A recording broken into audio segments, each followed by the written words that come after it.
Saludos amigos de su programa Nación y Democracia. Muy buenas tardes.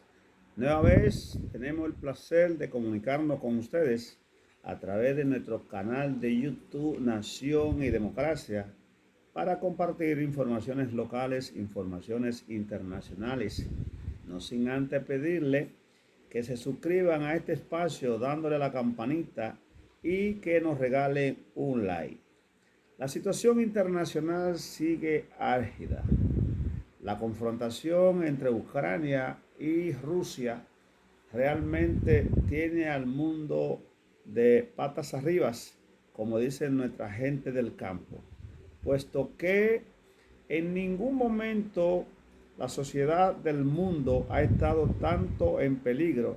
de enfrentarse con una conflagración mundial, es decir, una tercera guerra mundial, con la novedad de que en esta ocasión puede necesariamente desatarse la fuerza del Averno y esta conflagración que empezó entre Rusia invadiendo a Ucrania puede arrastrar a otras naciones de Occidente como son los Estados Unidos, Francia, Alemania, Gran Bretaña y otros países que conforman la OTAN. Y en esta situación puede presentarse, a diferencia de la Primera y Segunda Guerra Mundial, una guerra, perdonando la redundancia, de carácter nuclear, porque los propios dirigentes de Rusia ya han amenazado a Occidente de que si amenazan la seguridad interna de Rusia, suministrándole habituallamiento, suministrándole armas, pertrechos militares de cualquier género a Ucrania, esto puede desatar una conflagración de tipo nuclear. Y para el mundo sería la hecatombe, puesto que no importa en qué parte del globo terráqueo se encuentre una nación, por ejemplo como la República Dominicana que está enclavada en el Caribe, los efectos de esta guerra serán devastadores. Devastadores en el sentido económico en primera fase y devastadores en prácticamente el desarrollo y afianzamiento de nuestra economía. Y decimos esto porque lo primero que se va a suspender es el intercambio comercial aéreo y marítimo entre los países. Ya no será tan fácil que las naciones industriales puedan suministrarle materia prima a estos países que dependen prácticamente de esa materia prima para poderla convertir en productos finales y así complacer las demandas de sus ciudadanos. Nosotros también, como nación pequeña, con una economía no tan desarrollada, nos veremos impedidos de poderles suministrar productos importantes a esas naciones porque el bloqueo marítimo y aéreo impedirá necesariamente que haya un flujo comercial fluido. Entonces, tendrán problemas los gobiernos de América Latina y el Caribe porque empezarán las demandas de sus ciudadanos y a no ser complacida, esto necesariamente puede tener un final realmente no tan feliz para los partidos políticos oficiales que en los próximos años, y cuando no en este, tendrán procesos electorales para la renovación de sus autoridades. Los rusos, en alusión a que están defendiendo su territorio, ya que de alguna manera la amenaza que le hizo en su momento el presidente Zelensky de Ucrania, pues puso en alerta a las fuerzas militares rusas que no van a permitir bajo ninguna circunstancia que los Estados Unidos, encabezado por la OTAN, o la OTAN encabezado por los Estados Unidos, le coloquen armas de destrucción masiva a Rusia, puesto que su integridad como nación y su seguridad se vería amenazada. La masacre que está cometiendo Rusia en contra de la población civil y la destrucción que ha sido sometido Ucrania, cuyas principales ciudades han sido prácticamente devastadas, traerá una situación difícil para Europa y cuando no para toda la humanidad, porque restablecer y reconstruir Ucrania necesariamente va a ser necesario la intervención de muchos recursos económicos que bien pudieron haberse invertido en planes de desarrollo de políticas internacionales para tratar de acogotar un poco la necesidad de alimentos, la necesidad de servicios que otras naciones tan importantes, enclavada en África, enclavado en Asia y en la propia América Latina, necesitan. Lo que sí que este conflicto va a determinar quién se queda geopolíticamente hablando y militarmente hablando, encabezando a los países de occidentales y de otras latitudes, Oriente Medio, África y Asia. ¿Por qué razón? Porque como dice el refrán, no pueden haber tres gallos en un mismo gallinero. Hay una reestructuración, recomposición de la geopolítica en términos de que se defina qué nación va a estar a la cabeza como imperio de los demás países. Recordarán ustedes que en la Segunda Guerra Mundial, por ejemplo, China era una aldea, si se quiere, y una provincia de Japón que estaba sometida por los japoneses. Luego de 1949, que triunfa la Revolución China con Mao Zedong a la cabeza, se inicia todo un proceso de desarrollo y hoy China está convertida, si no en la segunda o tercera potencia militar, está peleando caco a caco con los Estados Unidos y la propia Rusia. ¿Y qué decir de su desarrollo y poderío económico? Esto necesariamente habrá que definir de qué lado se pondrá China en caso de una conflagración de esta naturaleza que alcance la nomenclatura de guerra mundial. Porque los chinos tienen más intereses en común con la Unión Soviética que con los norteamericanos. Pero ¿qué sucede y viene a ser? Ahí está naciones tan importantes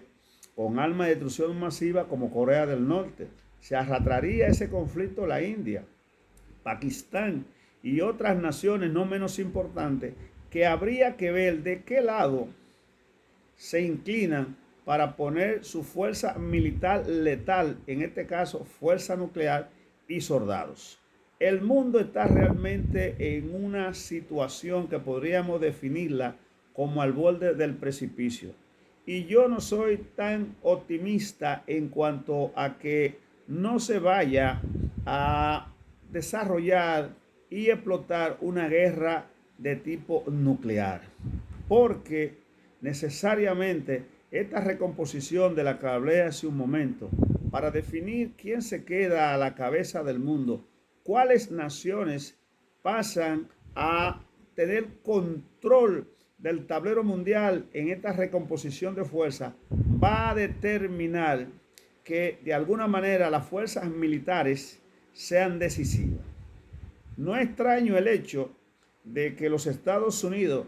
han movido a los mares cercanos a Rusia, en este caso Polonia, que pertenece a la OTAN, cantidad de militares que sobrepasan los 100.000, pero fuerza de destrucción masiva, incluyendo portaaviones, destructores, tanques y aviones, con el propósito de, en caso de que tengan que intervenir en la confrontación entre Rusia y Ucrania, necesariamente sus armas de defensa y cuando no de ataque se encuentren cerca del territorio ruso. Pueden sembrarse inclusive falsas banderas en cuanto a que se simule un ataque por parte de las fuerzas rusas, tanto de la infantería como la fuerza aérea, a unos de esos países que corresponden o pertenecen a la OTAN, y se activaría inmediatamente el artículo 5 del acuerdo que une a estas 32 naciones que pertenecen al Atlántico Norte, a la Organización del Atlántico Norte. Se activaría el artículo 5 que le permitiría a los Estados Unidos poder justificar ante sus ciudadanos la intervención, en este caso en la guerra de Ucrania y Rusia o de Rusia contra Ucrania. Y necesariamente naciones poderosas como Francia, Alemania, Gran Bretaña y otras no menos importantes se irían detrás de los Estados Unidos y se armarían dos bloques como en aquellos días de la Entente, donde las naciones estaban divididas en bloques y el que atacaba a una de ellas necesariamente se hacía enemigo del resto. Real y efectivamente nosotros creemos que los seres humanos debemos de poner todas nuestras oraciones para ver si el Todopoderoso en este caso puede intervenir y evitar que la ceguera, la irracionalidad, el imponer por la fuerza las ideas, el imponer por la fuerza el dominio del mundo, traiga como consecuencia la exterminación de la humanidad. Porque una guerra de carácter nuclear sería devastadora y le tomaría años importantes a las sociedades occidentales de Medio Oriente, de África, de Asia y de cualquier latitud poder volver a la normalidad con la cantidad de inversión que habría que hacer, pero sobre todo los niveles de radiación que quedarían pendientes en el medio ambiente, quedarían ahí como una espada de Damocles que necesariamente amenazarían cualquier aliento de vida. La onda expansiva de una bomba nuclear es tan letal que necesariamente borraría territorio completo y no quedaría vestigio de vida humana. Recuerden todos ustedes las bombas que lanzó los Estados Unidos en Hiroshima y Nagasaki a través de un avión que se llama Enola Gay, donde prácticamente diezmó esa población. Fueron cientos de miles de ciudadanos que todavía a esta altura de juego siguen sufriendo las devastadoras consecuencias de la radiación. Prácticamente en esos lugares no hay ningún tipo de producto, ni producción agrícola, ni pecuaria, ni de ninguna naturaleza. Entonces, imagínese usted si esas bombas de aquel entonces que tenían una capacidad letal mínima en relación a la que tienen en el día de hoy las armas almacenadas estas naciones poderosas del mundo. Ya los soviéticos han estado utilizando cohetes teledirigidos, cohetes con una capacidad destructora extraordinaria. La población ucraniana realmente está siendo diezmada. Más de 10 millones de ucranianos han tenido que salir a refugiarse en países cercanos a la frontera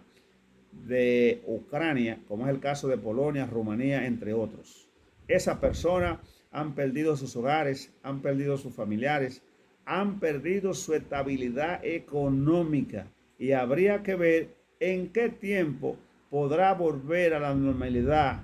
a Ucrania a producir, a volver a tener la paz, la tranquilidad que necesita toda nación para echar hacia adelante. Porque ninguna nación en guerra, ninguna nación destruyendo sus espacios físicos, sus edificios, sus hospitales, sus escuelas, sus puentes o cualquier obra de infraestructura echa hacia adelante. Real y específicamente, el mundo está en una situación extremadamente difícil y quiera Dios que la racionalidad, el buen sentir, el amor por la humanidad, la sensibilidad, haga que los arcones de lado y lado entierren el hacha de la guerra y que se imponga la negociación y la paz. Porque una guerra de esta naturaleza que se convierta en nuclear, que involucre a naciones tan importantes que tienen una fuerza devastadora desde el punto de vista militar, no le conviene a nadie. Y le tomará a la humanidad años y años que necesariamente van a retrotraer a la humanidad a tiempo superado. ¿Qué se hará para poder paliar y terminar el pasivo medioambiental nuclear que quedará, donde generaciones y generaciones se enfermarán y no tendrán la capacidad de desarrollar un trabajo en beneficio de sus países y sus comunidades? Esperamos que el raciocinio, la sensatez, y no nos cansaremos de decirlo, pueda imponerse para que la paz, la tranquilidad, el sosiego retorne a la mente de estos dirigentes mundiales, que lo menos que pueden ser en estos momentos es irresponsables. Deben de poner sus intereses de tipo personales, inclusive de una nación determinada, en favor de la paz, la tranquilidad, el sosiego y el desarrollo de la humanidad. Nos veremos en una próxima ocasión.